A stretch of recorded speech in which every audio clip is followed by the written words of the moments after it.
Legal loopholes. Credit repair tactics exposed. Chapter 15. Stopping debt collectors in their tracks. Cease and desist. Additionally, you may send a cease and desist letter. This letter prohibits debt collectors from calling or communicating with you after they receive the letter. The Fair Debt Collection Practices Act states, in relevant part, the following.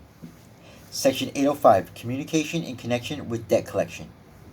Paragraph C, ceasing communication.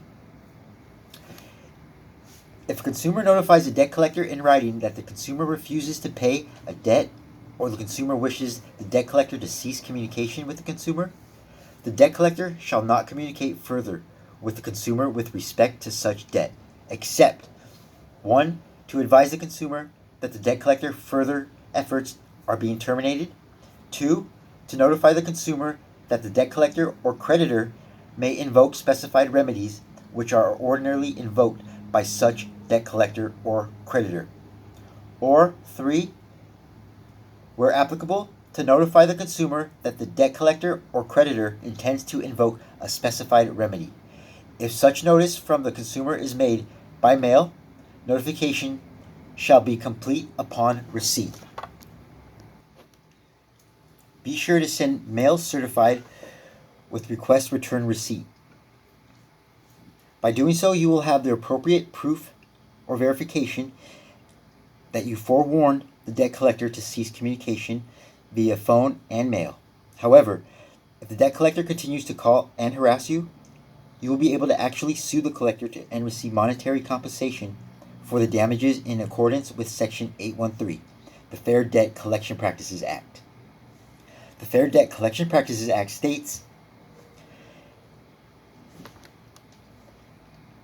Section 813, Civil Liability. Paragraph A.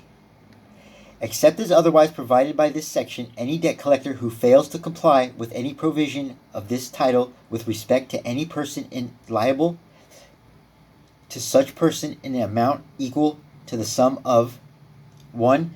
Any actual damages sustained by such person as a result of such failure.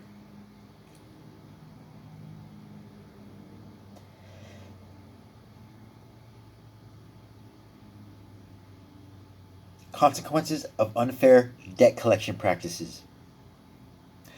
The news media broadcasted the story of a West Virginia mother and housewife who was threatened and harassed by debt collectors.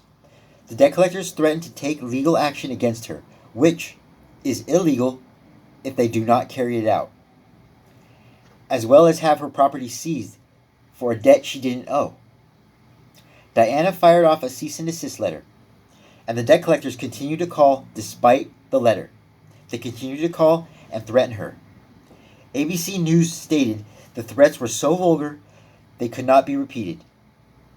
The housewife recorded the calls and sued the debt collector. The judge listened to the recorded calls of harassment and awarded her the largest judgment, over $10,086,000, involving a collection agency. Interestingly enough, Alan Jones was also harassed by debt collectors over an $81 credit card bill Mr. Jones claims he did not owe. The debt collectors called him as early as 6:30 a.m. and as late as 11 p.m. Remember, debt collectors may not contact you before 8 a.m. or after 9 p.m. The debt collectors suggested that Mr. Jones go pick some cotton and made many other racial epithets, as well as sexual references to his wife. 2 employees of the Advanced Call Center Technology were fired. Alan Jones was awarded $50,000 in mental anguish, $143,000 in attorney fees, and $1.5 million in additional damages. The Fair Debt Collection Practices Act does fight for consumers. Remember to cover your tracks when dealing with debt collectors by mailing cease and desist letters, certified mail, and checking with the phone recording laws in your state. Many states allow you to legally record calls. Check which laws apply to your state, though.